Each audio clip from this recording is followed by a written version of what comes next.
Welcome life is Sultana kitchen. बिस्मिल्लाहिर्रहमानिर्रहीम। अस्सलाम वालेकुम।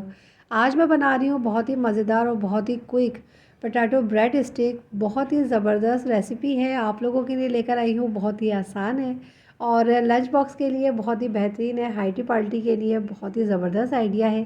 तो चले जल्दी से स्टार्ट करते हैं। इसके लिए मैंने लिए हैं आधा किलो आलूओं को मैंने बॉईल कर लिया था और इसको इस तरह से मैं कद्दूकश कर लूँगी। इसको बहुत अच्छे से मैश करना है और कद्दूकश करना सबसे बेस्ट है। और इसी के साथ ही इसमें डालूँगी 1 टीस्पून नमक और आप हस्ब ज़ायका डालिएगा। 1 टेबल स्पून भरकर मैं डाल रही हूँ इसमें चाट मसाला और हाफ़ टेबल स्पून मैं इसके अंदर डाल रही हूँ लाल कुटी हुई मिर्चें और इसी के साथ ही ज़ीरा डाल रही हूँ और भुना हुआ कुटा हुआ धनिया डाल रही हूँ हाफ़ टी स्पून।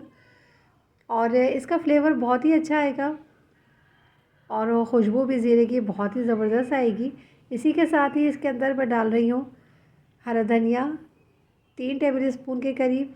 और इसी के साथ ही अब मैं इसको करूँगी बहुत अच्छी तरीके से मिक्स। तमाम इंग्रेडिएंट्स की लिस्ट डिस्क्रिप्शन बॉक्स में आपको मिल जाएगी और आप वहाँ से भी चेक कर सकते हैं। और इसको बहुत अच्छी तरीके से मैं इस तरह से मिक्स कर लूँगी और इसके अंदर अब मैं डालूँगी ब्रेड क्रम्स और 4 टेबल स्पून मैंने ब्रेड क्रम्स लिए हैं वो इसके अंदर शामिल कर दूँगी ताकि ये थोड़े से आलू का जो हमारा ये डो है वो टाइट हो जाए। और इसको भी मैं मिक्स कर लेती हूँ बहुत अच्छी तरीके से। ये देखें, बहुत ही आसान और बहुत ही ज़बरदस्त हमारी ये स्टिक बनके तैयार हो रही है। क्विक रेसिपी है और झटपट से तैयार हो जाएगी। इसी के साथ ही मैंने इसके लिए हैं ब्रेड और ब्रेड के मैंने 8 से 10 स्लाइस लिए हैं जिसको मैंने साइड रिमूव करूँगी। इस तरह तमाम ब्रेड के स्लाइस के साइड रिमूव करूँगी और सेंटर से इसकी कटिंग करते हुए इसको 4 पीसेस कर लूँगी। और ये देखिए इस तरह से बहुत ही आसानी के साथ ये 4 पीसेस हो जाएंगे।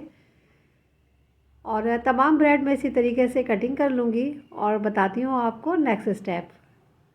नेक्स्ट स्टेप के लिए मैंने लिए हैं 4 टेबल स्पून मैदा। इसके अंदर डाला है मैंने थोड़ा सा नमक, थोड़ी सी काली मिर्चें और थोड़ा सा हरा धनिया चॉप कर और इसमें मैं पानी डालूँगी और पानी में थोड़ा थोड़ा करके शामिल करूँगी और इसका एक लिक्विड अच्छा सा लिक्विड बना लूँगी। और ये देखें, पहले मैं इसको बहुत अच्छी तरीके से ताकि गुठलियाँ ना हो इसको मिक्स कर लूँगी और फिर इसके अंदर पानी को मिलाते हुए इस तरह से लिक्विड तैयार कर लूँगी। ले लेती हूँ अब मैं थोड़ी सी स्टिक्स और स्टिक को लेने के बाद ये देखें, आप किसी भी साइज़ की ले सकते हैं। और अब ये जो मैंने ब्रेड कटिंग किए थे इसके ऊपर मैं ये डो रखूँगी और इस तरह से इसको फैला लूँगी। एक मोटी लेयर मुझे लगानी है इसके ऊपर, बहुत ही आसानी के साथ लग जाएगी क्योंकि इसके अंदर हमने ब्रेड क्रम्स शामिल किए थे तो इसलिए ये बहुत ही आसानी के साथ इसके ऊपर इस तरह से लगा लेनी है। और इसके ऊपर दोबारा मैं कटा हुआ वो स्लाइस रखूँगी इस तरह।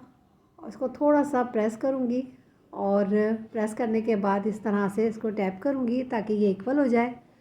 और इसी तरीके से मैं तमाम अपनी ब्रेड के जो कटिंग किए हुए स्लाइस थे वो तैयार कर लूँगी और इसको इस तरह से स्टिक में लगाना है। बहुत ही आसानी के साथ स्टिक में आ जाएगा ये। और स्टिक मेरी बड़ी है तो मैं इसमें 3 पीस लगा रही हूँ इस तरह से। यकीनन आपको मेरी ये रेसिपी दूसरी रेसिपीज़ की तरह बहुत पसंद आएगी। ज़रूर आप इसको ट्राई कीजिएगा और मुझे ज़रूर बताइएगा कि आपको मेरी ये रेसिपी कैसी लगी।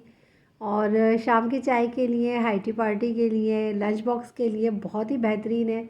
और ये देखिए, अब इसको मैं ये जो मैंने बनाया था मैदे का लिक्विड इसके अंदर इस तरह से डिप करूँगी और इस तरह से मैदे को इस तरह लगाने से ये होगा कि जब मैं इसको फ्राई करूँगी तो ब्रेड जो है वो बिल्कुल भी ऑयली नहीं होगी और बहुत अच्छी तरीके से इसके ऊपर कलर भी आएगा।